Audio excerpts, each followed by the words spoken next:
bakteri, dan mikroorganisme patogen lain akan selalu menjadi bagian dari kehidupan manusia. Keganasannya tak mengenal batas negara dan benua.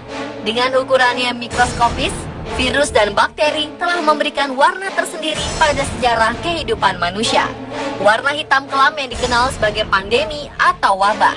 Perjuangan manusia dalam melawan virus telah dimulai jauh sebelum spesies kita sempurna sampai telah berevolusi menjadi bentuk modern. Dalam sejarah perjalanan manusia, telah tercatat banyak wabah besar atau pandemi yang cukup signifikan dan merenggut banyak nyawa. Berikut wabah yang menjangkit pada tahun 2000-an, On The Spot merangkumnya dalam 7 wabah mematikan.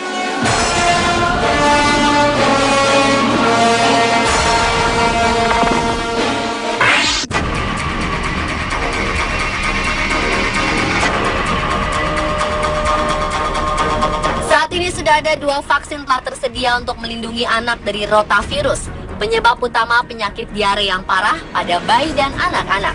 Virus ini menyebar secara fekal oral, yang berarti ada partikel dari feses yang masuk ke dalam makanan dan termakan. Walaupun anak-anak di negara maju jarang meninggal akibat infeksi rotavirus, penyakit ini adalah pembunuh di negara berkembang. WHO memperkirakan bahwa di seluruh dunia, 453.000 anak di bawah usia 5 tahun meninggal akibat infeksi rotavirus pada tahun 2008. Di Indonesia sendiri diperkirakan 10.000 yang meninggal akibat virus tersebut. Sekitar 54% dari seluruh kasus diare diakibatkan oleh virus ini, 14% oleh bakteri, dan sisanya karena penyebab tidak dikenal yang biasanya terjadi di luar usus. Serangan rotavirus ini biasa terjadi pada anak di bawah 5 tahun. Namun anak-anak yang mendapat air susu ibu atau ASI eksklusif hingga 6 bulan ternyata memiliki kekebalan yang lebih terhadap virus yang berasal dari tinja tersebut. Rotavirus menyebabkan anak mengalami muntah 3 kali lebih banyak dibandingkan dengan diare yang disebabkan bakteri, sehingga cairan semakin berkurang dan menjadikan anak dalam kondisi akut. Pemberian oralit tidak efektif karena cairan yang keluar terlalu banyak dan cepat. Pemberian antibiotik juga tidak ada gunanya karena virus tidak mati oleh antibiotik.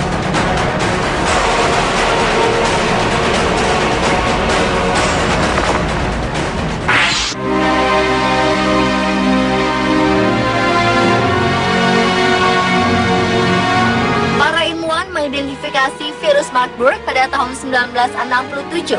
Ketika wabah kecil terjadi di kalangan pekerja laboratorium di Jerman yang melakukan kontak dengan monyet impor dari Uganda. Virus Marburg mirip dengan Ebola yang keduanya dapat menyebabkan demam tinggi dan pendarahan. Orang yang terinfeksi akan mengalami demam tinggi dan pendarahan di seluruh tubuh yang dapat menyebabkan syok, kegagalan organ, dan kematian. Angka kematian saat wabah pertama adalah 25%.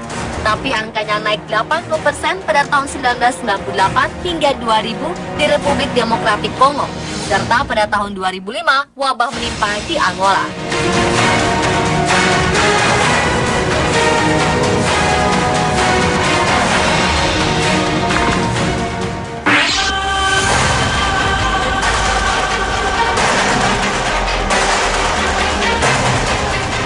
Ini mungkin sudah sering Anda dengar, tapi tahukah Anda bagaimana penularan antraks dari tubuh binatang seperti sapi, kambing, dan lain sebagainya ke tubuh manusia? Cukup dengan memakan daging hewan atau kontak langsung dengan binatang yang terkena virus tersebut. Virus ini juga bisa menular lewat gigitan nyamuk yang pernah menyedot darah hewan terjangkit antraks.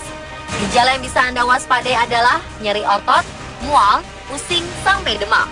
Virus ini menyerang saluran pencernaan, bahkan sampai ke paru-paru. Jangan sampai Anda menganggap gejala-gejala tersebut hanya gejala sakit flu atau tifus.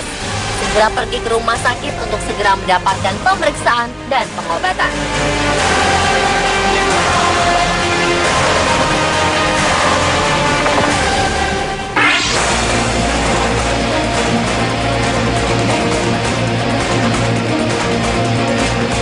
MERS saat ini tengah banyak diperbincangkan. Departemen Kesehatan Arab Saudi mencatat 11 kasus terkait wabah mematikan pernafasan, Middle East Respiratory Syndrome atau disingkat MERS.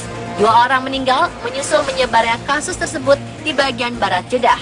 MERS merupakan bagian dari virus pernafasan akut coronavirus yang juga meliputi flu ringan dan SARS. Setelah ditemukan pada tahun 2012 di Timur Tengah, tercatat 200 kasus dan 85 kematian terkait MERS. Para peneliti mengatakan virus tersebut berasal dari unta. Angka kematian akibat virus ini di Arab Saudi mencapai setidaknya 66 orang. Negara Timur Tengah lain seperti Yordania, Kuwait, Oman, Qatar, dan Uni Emirat Arab dilaporkan memiliki kasus serupa. Beberapa kasus MERS juga tercatat di Eropa dan Afrika Utara serta Korea Selatan.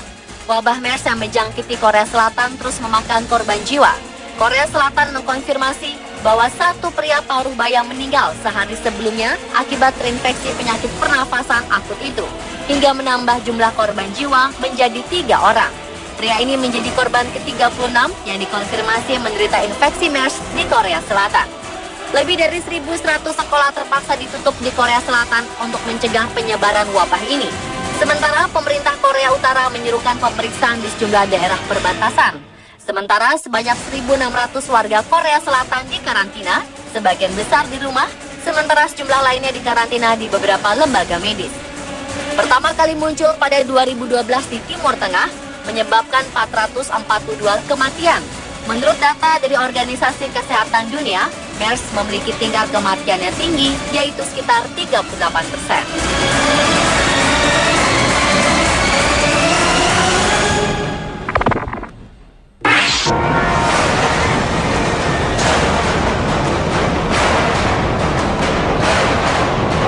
Jumlah korban akibat flu burung strain virus H5N1 di Indonesia tertinggi di Asia Tenggara. Sejak 2003 tercatat 115 orang meninggal akibat virus yang menular melalui medium unggas itu. Jumlah korban di Nusantara lebih banyak daripada di Vietnam yang berjumlah 52 orang dalam kurun waktu yang sama. Normalnya, virus H5N1 menular melalui unggas, namun dikhawatirkan penularan bisa terjadi antar manusia. Meski virus H5N1 relatif sulit menjangkiti manusia, namun 50% penderita dipastikan meninggal.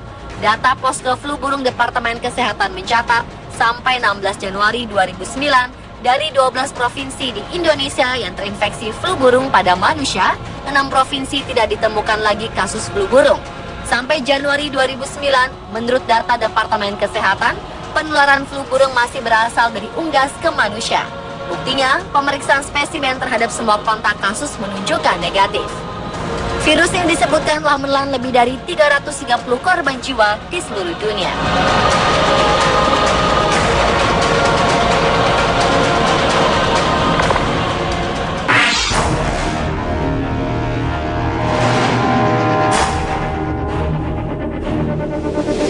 Penyakit AIDS, Acquired Immunodeficiency Syndrome, disebabkan infeksi HIV, Human Immunodeficiency Virus, yang menyebabkan hilangnya kekebalan tubuh sehingga penderita mudah terjangkit penyakit infeksi. Indonesia berada pada posisi nomor 3 sedunia untuk jumlah penderitanya. Dan Indonesia juga pada September 2014, jumlah kumulatif HIV yang dilaporkan sebanyak 150.296 orang. Dan AIDS 55.799 orang. Kasus HIV/AIDS di Indonesia secara kumulatif mencapai 120.000 orang sejak 1997 sampai September 2012. Jumlah kasus diperkirakan lebih dari data yang diungkapkan oleh Kementerian Kesehatan. Jumlah perempuan yang terinfeksi HIV sekitar 35% dan cenderung mengalami peningkatan. Meski lebih banyak dialami oleh orang dengan perilaku beresiko, seperti pengguna narkoba suntik dan hubungan seks tidak aman, tetapi beberapa tahun terakhir, penularan HIV/AIDS di kalangan ibu rumah tangga cenderung meningkat, bahkan lebih besar dibandingkan PSK. Peningkatan kasus di kelompok yang perilaku tidak beresiko karena dampak dari perilaku yang tidak aman oleh laki-laki. HIV/AIDS memang menular melalui hubungan seksual tanpa pengaman, pertukaran darah, penggunaan jarum suntik.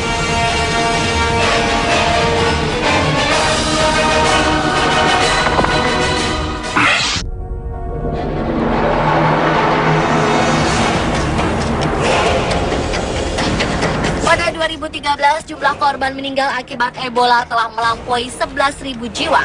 Sebanyak 26.593 orang terinfeksi di 3 negara yang terdampak parah, Sierra Leone, Liberia, dan Guinea. Dan 11.005 orang lainnya meninggal dunia. Wabah Ebola terburuk dimulai di Guinea Selatan pada Desember 2013 sebelum menyebar ke Liberia dan Sierra Leone. Liberia tercatat mengalami jumlah korban meninggal terbanyak dengan 4.716 jiwa, sedangkan Sierra Leone 3.903 jiwa dan Guinea 2.386 jiwa. Virus Ebola ditularkan dari binatang liar dan menyebar dari manusia ke manusia.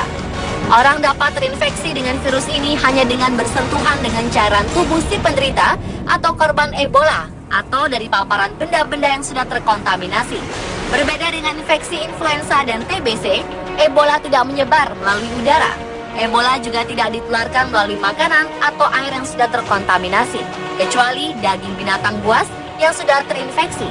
Gejalanya adalah demam, sakit kepala, nyeri pada sendi dan otot, merasa lemas, kurangnya nafsu makan, diare, muntah, nyeri pada perut, perdarahan yang tidak wajar.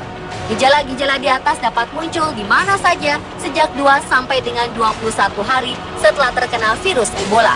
Pasien yang dicurigai atau sudah dinyatakan menderita EVD harus diisolasi dan dipisahkan dari pasien lain.